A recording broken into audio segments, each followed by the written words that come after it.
If you've got that deep ache under your shoulder blade or a knot that just won't go away no matter how much you stretch it, this video is for you. I'm going to show you exactly what's causing that pain and how to fix it without stretching it into oblivion. I'm Dr. Dominic Rangel. I'm a physical therapist in San Antonio, and I help busy, active adults get out of pain, recover after surgery, and stay strong for life, all without wasting time in packed clinics and bouncing between providers. Today, we're going to be talking about shoulder blade pain, talking real cause, real fixes, and a few tools that I'm recommending to all my patients while I'm in the clinic. If you're tired of stretching with no results, let's get it going. So here we go. Most people with upper back pain go straight to stretching. Maybe pulling the arm across your chest, doing a doorway pec stretch, or foam rolling endlessly.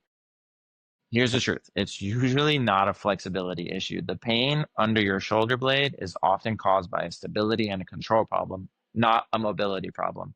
Yes, there are those that have mobility problems, and foam rolling may be a piece of what I give them, and stretching may be a piece of what I give them, but ultimately, the stability is what's going to lead to the best outcomes. Your shoulder blade or your scapula is the foundation of your arm. If it's unstable or poorly controlled, you'll compensate somewhere. Your muscles, if they're weak, they're going to have a really hard time stabilizing. And usually the place that you're going to compensate is going to be with your upper traps or your neck. That's where that knot sensation comes from. So if you want to test if it's a control problem, you have to try this.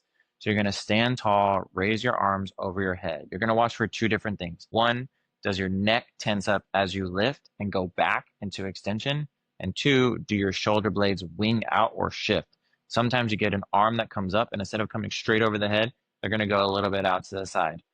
If you have either of those as a yes, this points to poor scapular control, not specifically always tightness. That's the part that we need to fix. This is exactly why I recommend using a mirror or a phone camera during these self-assessments. So the muscle is almost always underactive in this scenario. Here are the things that you're going to be looking for. One is your serratus anterior.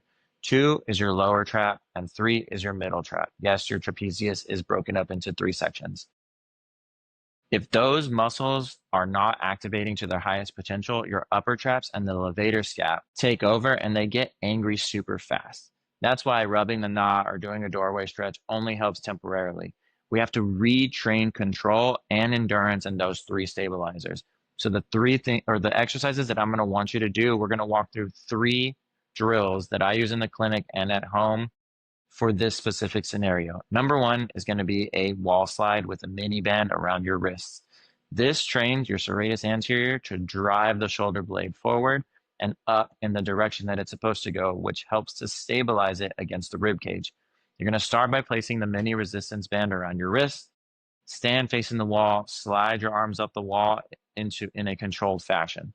Once you get to the top, you can also add a lift off. So you're basically trying to lift your hands off of the wall, not leaning your whole body back. I'm going to link the resistance bands that I use whenever I'm doing this exercise with my patients. Number two is going to be prone, meaning laying on your stomach, I and T raises.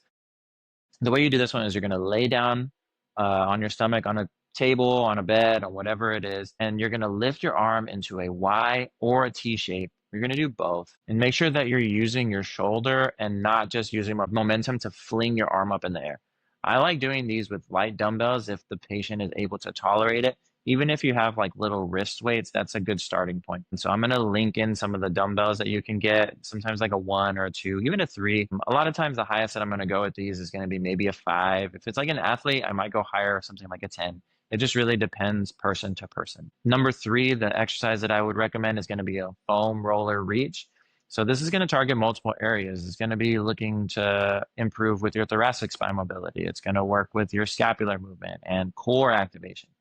So the way we start off is you're going to be kneeling with the foam roller in front of your hands pushed up against the wall. What you're going to do is you're going to keep pushing into the foam roller as you reach up along the wall. So that way the foam roller is rolling along with your arms as you're pushing your arms up over your head. The key here is that you need to keep your rib cage down so your core has to stay engaged, which improves your control of your thoracic spine, separating the movement from your rib cage and your arm, which is key to improving the stability of your arm. I'm going to link in a foam roller that I use every now and then. And here's a bonus piece, when the knot just won't let go, if you're in that kind of pain that just makes you want to dig into your back, then the thing you're going to want to do is get a lacrosse ball to release the tissue. It can help in the short term, but don't really rely on that alone to manage all of the symptoms that you got. So the way you do is you get a lacrosse ball or massage tool.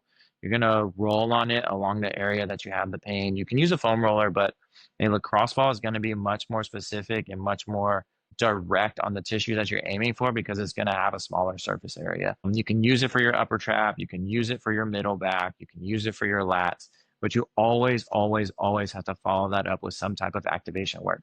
Otherwise, you're just temporarily reducing the tension without actually fixing the reason that's causing the buildup of the tension that you're feeling. So I'm going to link in the lacrosse ball. If you don't have to, like I said, you really don't have to stretch your shoulder 15 times a day, 20 times a day, whatever it is that you're doing to try and reduce the pain that you're having. You have to teach the right muscles to activate while you're moving your arm. You're going to use the tools that support posture control, strength, and modify your volume if it's needed. I work with patients all the time who feel tight. That's literally the thing that they say every single time I see them. But within 2 to 3 weeks of control-based work and hands-on soft tissue work, the pain really just disappears. If you want this mapped out for your routine, just send me a message or comment on this and we can start to talk about what that looks like. If you need help with shoulder plan that actually works for you and actually takes you through the phases that you need, I offer virtual and in-person consults for people just like you, the busy adults who don't have time to waste. Ways to contact me are going to be in the description. And all the product links are going to be below. I really only share the stuff that I use with my own patients. And if you found this helpful, hit like, drop a comment, and subscribe. I post new videos every week, probably like 3 to 5. I just want to make sure to keep people moving strong and pain free.